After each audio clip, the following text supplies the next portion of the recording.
you are into movies and movie-related discussions, you've come to the right place. Who am I, you ask? I am the Wiz, and I am here today with... Zero. How you doing today? I am in Nauseaville, unfortunately. Oh, man.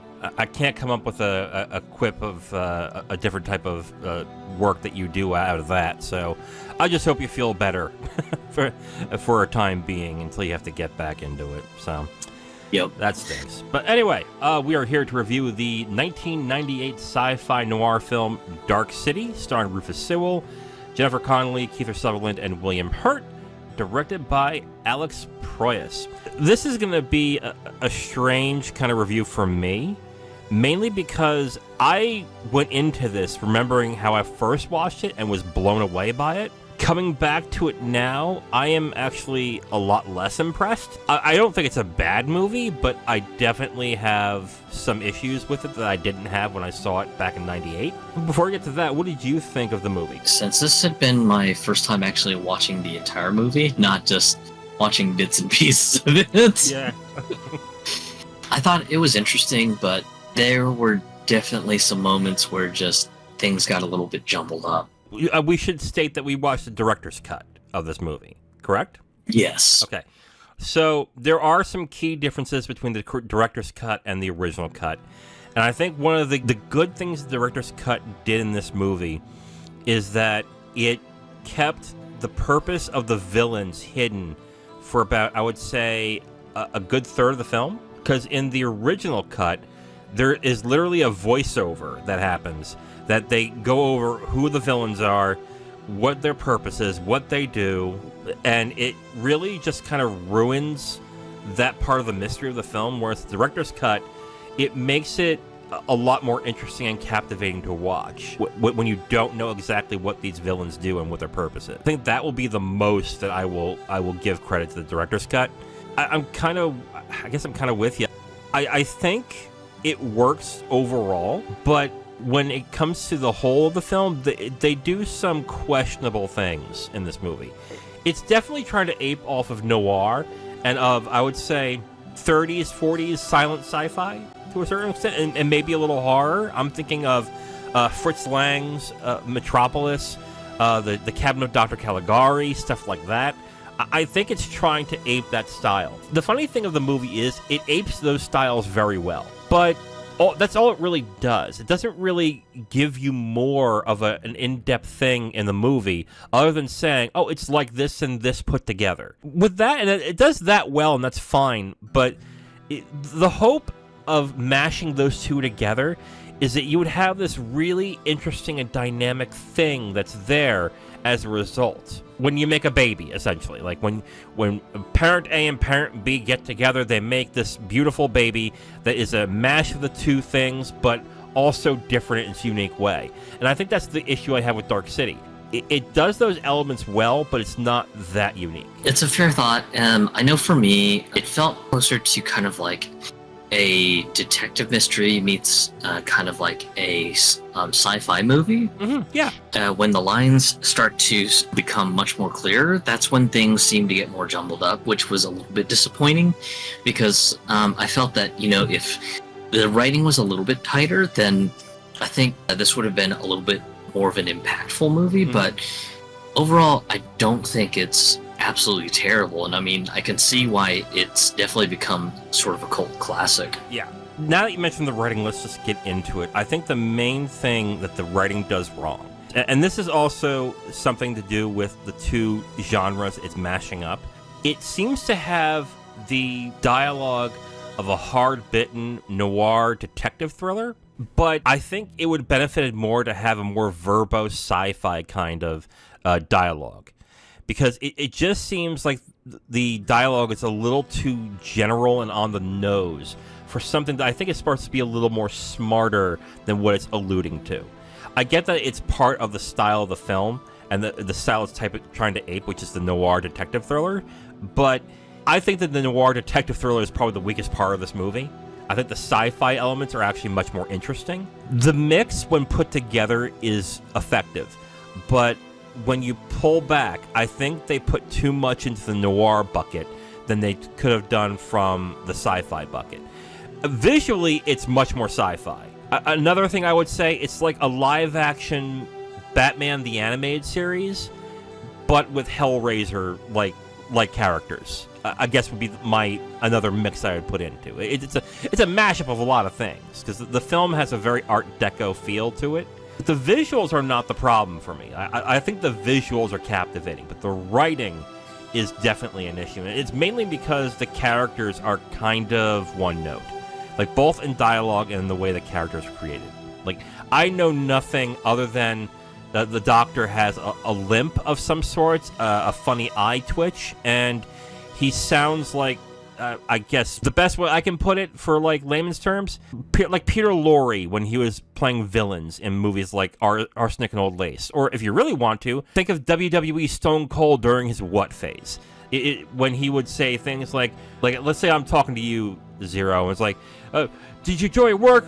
What do you do for a living? What? Like that. It's kind of like that kind of cadence where he says something, stops, says something, stops. And I get the reference to a certain extent. I don't think it's as effective as it really would have felt like. It actually comes off more annoying more than anything. And I don't know if that's part of the script or that's part of Kiefer Sutherland's performance, but I think that was a bad move. One of the major plot points, they sort of just touch on bits and pieces of it throughout the movie. And it's kind of a shame because it's a bit fascinating, but it just kind of left me wanting more to know about this one particular faction in the movie, which we'll get into spoilers, but it was one of those things that I was just like, this part is just so fascinating. I wish that there was more lore to sort of build out, but by the time lore is more fleshed out, the movie's already about to conclude, and it's such a shame to me. The villains are kind of interesting in a way, but they also, I don't know, like both in the look and what they're about, they've been done before. But I do agree that there is not much depth on these villains. They are creepy villains that do certain things. We'll get into spoilers. But like in the end, did I ever feel they were an intimidating presence or they had a dark, interesting presence to them? Not really. They just were big baddies in the end, which I think, to your case, you're correct. They didn't do much with them other than make them big bads at this point. So that is a disappointing aspect. Let's get into direction real quick. Again, I like how the film looks. What's also this reminded me of is The Matrix. Because The Matrix, even though it still looks great, it has very dated CGI.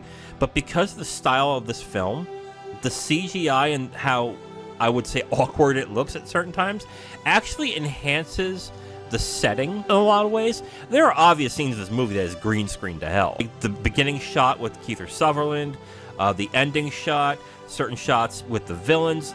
It was clear that there was CGI and a lot of green screen there. But because of the way that the film is shot, the decisions they made to how the film looks, it's not distracting. It actually gives it its own character. The way it was directed with just how sort of dark and moody and just reminiscent of noir-style films, I thought was excellent. And when you get into the sci-fi stuff, that's where it sort of falls apart because it's like you said, you can tell in certain scenes you're just like, oh man, this is clearly a green screen section. And it's a little sad, but I mean, I get it. It was, I want to say, I think it was 1 year before The Matrix. Yes. So yes. Green screen technology had not come to the height of its dawn and everything, unfortunately. So it sort of suffers in that end. So did the green screen stuff distract you? Because I thought it kind of enhanced the mood because it was going for a specific vibe. Was it a distraction to you in that case? It wasn't necessarily a distraction. It was one of those things of, I wish it were blended a little better to the set and everything, because I think it would have kind of enhanced the whole surrealness of the movie and everything. A surrealness that, again, we'll get into when we get into spoilers. But I just think the oddness of how the green screen is, because of how dated it is, I think it really enhances in that surrealness that you are talking about, or how awkward it is in certain spots. I think it just fits with the type of movie that it is trying to ape, which is silent film sci-fi. Maybe you're not very familiar with it, which I don't... Have you seen any silent film? I unfortunately have not. Okay, that's fine. That's fine. So that's what it kind of reminded me of. But I guess if you don't have that reference, I guess it won't have any effect to you. So I understand what you're saying. Let's get to performances real quick. I think one of the most wasted performances in this film is Jennifer Connelly. She's a really good actress. She can do very good performances. She can be cute, sexy, but she can also do very deep and intelligent performances. She is wasted in this film. All she does is look doe-eyed and be supportive, and that is fucking it in this movie. And it's kind of sad to see in this movie. Oh yeah, I mean, it's absolutely criminal. Yeah. Yeah, like we watched last year A Beautiful Mind, which she had a fantastic performance in.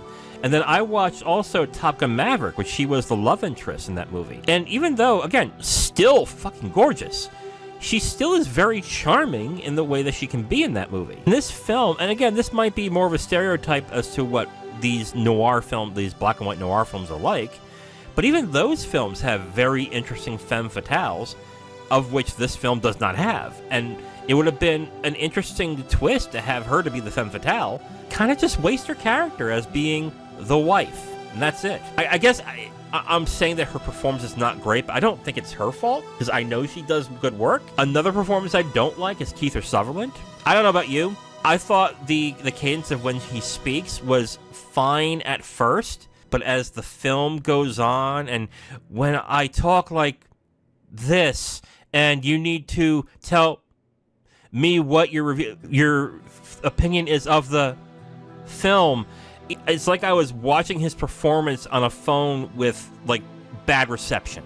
Like it was really annoying at times. And I know that was kind of a style it was going for, but I just don't think it landed. I think he, much like Jennifer Connelly, was just criminally underused. Mm-hmm. He's just such a dynamic actor, and in my opinion, I just think he was criminally underused. Yeah. And it's a damn crying shame. So the same with William Hurt as well. Although I do like William Hurt in this, but again, he's stereotypical detective, hard-nosed. He does a standard performance, but again, I don't think the script gave him much in this.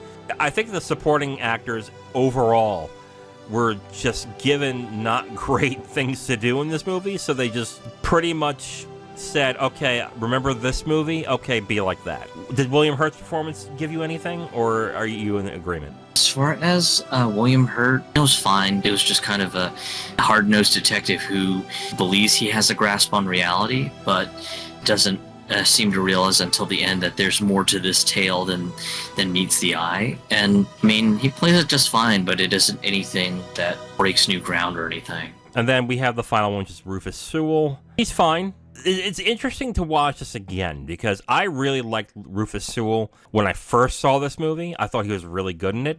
Now I watch it, and I'm like, it's fine. I mean, it is an amnesiac performance, so he has to be a blank slate throughout the film. And then when he gets into his more paranoid state, he does that rather well. But even at the end of the film, I don't really see much depth into the character. I just see the same blank slate that I saw in the beginning of the film. So I guess in that aspect, it's disappointing. He played kind of an Alice Lost in Wonderland role just fine. Mm-hmm. Once we get to the end, he sort of gets a grasp on things and rounds things out. But, I mean, it wasn't anything groundbreaking. It was fine. So let's get into spoilers for Dark City, the 1998 sci-fi noir, directed by Alex Proyas. If you have not seen it, you can come back when you're ready.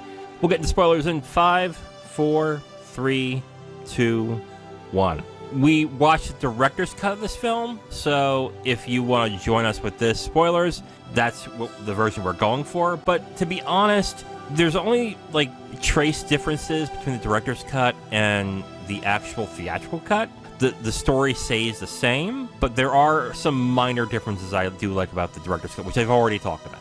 Let's get into spoilers. I guess the one thing you probably want to talk about is the strangers, right? Which are the villains of the film? Oh, yes. The strangers, when you meet them in the beginning, they are a bit unsettling. They pretty much just have, like, almost kind of, like, totalitarian grasp on the eponymous Dark City, especially when they start winding back the clock and reshaping the world with a power that they call tuning. And you see the group of the strangers just chittering away. It is absolutely creepy. Yeah, in the beginning it is, but then they kind of, I think my issue is they kind of just become, I guess, caricatures of themselves by the end of the film. Maybe that was the point, to see inside the character's eyes, that where they're not as scary as they initially are seen to be, but I think that was a poor move on the director on that end, to make those characters a little less interesting and captivating. But the other problem also as well, and you mentioned it in the review, we get next to nothing about these characters, really. One's named Mr. Hook, one name's Mr. Hand, one name's Mr. whatever the face, and, well, Mr. Face. Other than that, all we know is one's creepy, one's slightly less creepier, one's a creepy child. What else is there? You're absolutely right. That's a disappointment on that. This was a bit of a shock to the system for me, but the beginning, just where you've just got the main character John Murdoch just kind of waking up in the bathtub in the seedy hotel, and he's trying to kind of figure out what the hell's going on, and then just bam, just dead naked woman right within the first 10 minutes. You're like, whoa, yeah. We're starting off quick, aren't we? Yeah. And I forgot about the suit, and bloody with like scars all over her. Oh yeah, it was pretty nasty. What's also nasty? Rufus Sewell's bare ass. No, I'm kidding. It's a fine ass. It's a fine ass. Not my ass that I want. I'm just picking up more and more things that I was disappointed by. We've mentioned the characters. Now that we went through the performances, we all said the performances are fine, but they're hampered by a pretty substandard script when it comes to character work and dialogue. And that really comes to a head when John meets his uncle, but the uncle sequence is kind of like, I think the one thing that makes a good detective movie work really well is that, yes, a detective movie has a formula to it, but a great detective movie hides that formula well, and it entertains you to the point where you'd have to sit back and go, wow, that's a great movie. But yeah, I see the formula here, and here, but still a great movie. The formula in this movie was really apparent as time went on. It's not only in the noir part, but also in the sci-fi part, which I thought was kind of a disappointment. And when you start to kind of realize that Dark City is not what it seems, that's when sort of like the veil is peeled back, and you find out that Dark City is actually sort of like this hybrid of kind of a spacecraft floating through time and space and things like that. It's really interesting, but again, just they don't really give us too much world building and lore on that, and it's just kind of like, wow, this looks like it could have really gone some places. Are there potentially other strangers that are running their own cities trying to find a cure for what's killing them? You know, just this seems like this could have gone so many places, but just by the time we figure this out, it's already done and gone, and the movie is just right on the edge of closing, and it's like there was just so many opportunities to maybe try to build out the lore a little bit more, and just we don't get very much. See, with a lot of these sci-fi films that do the sort of things like Dark City and The Matrix does, some writers do, it's called a lore book. They craft the history of the characters, the world, and everything. And then with that, they would create the story in that book or in that movie, but without mentioning everything in the lore book. Because the way that you can write that stuff in is through the movie by making casual asides, mentions, stuff like that. The world and the film feel really breathed in. And as the film went on, I think that was the big problem I had, is that the film didn't feel like a living, breathing world. It looked like exactly what the twist was, which is just something somewhere in the dead of space that just so happens to be there that's not connected to anything else. I find it funny you found that interesting. I actually found that reveal kind of lame at the end. I'll explain why, and it's just mainly because it just felt like Alex Proyas, the person who wrote the film, couldn't come up with a great reason as to why this world is the way it is. And that's what makes I think really good sci-fi work really well. Not just because you're seeing these fantastic things, but there are reasons as to why that's there. Without that stuff, like, that's kind of what I'm not a big fan of Star Wars, because all Star Wars is that there's this magical spell and we just so happen to have it. And I'm like, okay, great. But like really good sci-fi films, they have no problem creating more depth that makes you believe it's possible, or it connects to a certain way into our world that Dark City does not do. I think that's my big issue with, I think, the story and the writing, is that it just feels really disconnected. So the disconnected feel of the film, like when you get to that twist where they are just a city constructed in space, is like, that's kind of lame. Like, how did they get there? Why is it like this? Why they had to do it exactly like this? And it's just like, they don't have the answers. I'm like, okay, well, that's kind of lame. I'm sorry. The part that is a bit interesting is just, I guess this more is in the realm of choreography, is just when the clock strikes midnight and personalities start to change, it's just so captivating to see the choreography of just everyone who's driving just like passing out and the cars just all stopping. There's like, somehow magically there are no gigantic 400 car pileups, just everyone just perfectly boom disconnects and just falls forward into their cars, and then the choreography of everyone just sort of waking back up again, just absolutely captivating stuff. And then of course there are a few moments where you find out that, you know, the strangers are pretty much trying to change and inject people with different personalities and things like that. And that was kind of really interesting to see, but again, they don't touch on much other than say that this process of injecting people with different personalities and things like that is sort of them trying to understand what makes humans so unique in their own humanity.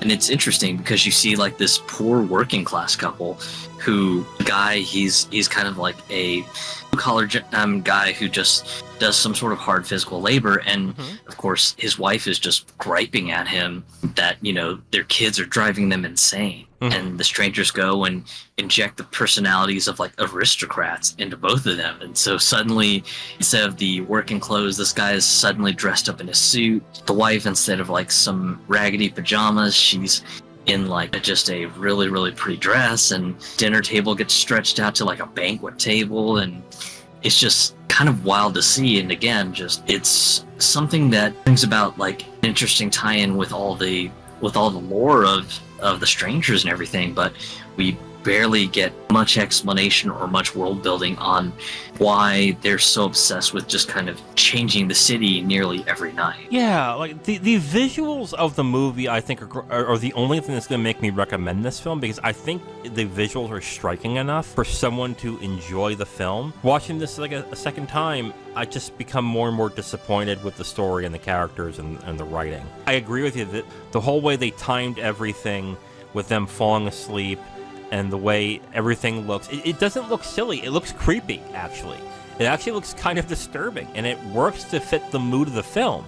It's just that nothing else, I think, really works as well, aside from the visual aspects of the movie. Can I ask you another question?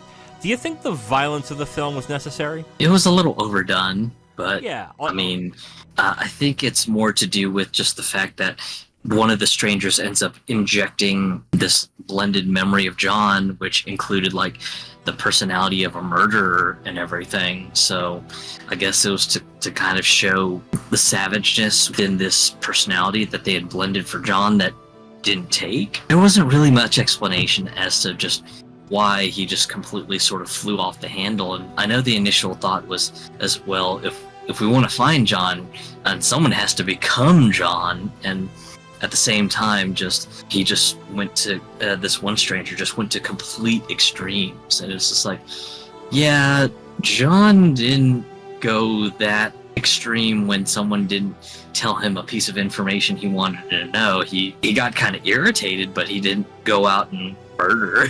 Yeah, I didn't quite get that. They explained it away like as like the human soul It has different aspects, like of something along those lines, but it was just like really gobbledygook kind of throwaway kind of thing. I didn't get much either with that. I thought the violence when it came to like heads exploding and blood spurling out was like, it really did not help enhance the film, really. All right, so let's get into our final thoughts of Dark City.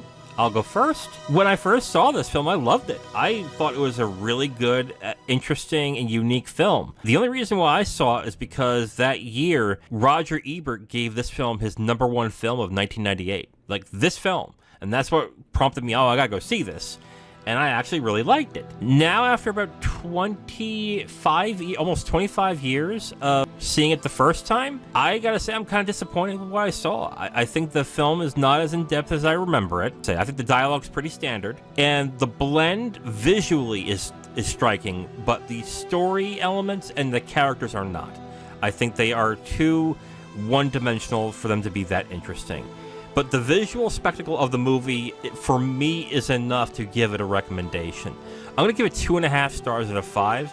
I just felt like if you look at this film like a trailer and it interests you, I think you should check it out. Otherwise, if you're like me and you demand something with better dialogue and better characters, you might be disappointed. I'm honestly disappointed by my second viewing of this film. 2.5 stars out of 5 from me for Dark City. I would put my thoughts on this right at about 75%. Oh wow, that's a high one. In my mind, it's perfectly passable. Characters are kind of a bit one note. They sort of fit their exact molds and everything. So there's not any sort of deep storytelling. So for anyone who's looking for something just intellectually deep and maybe even philosophical in thought, you're not going to find it here.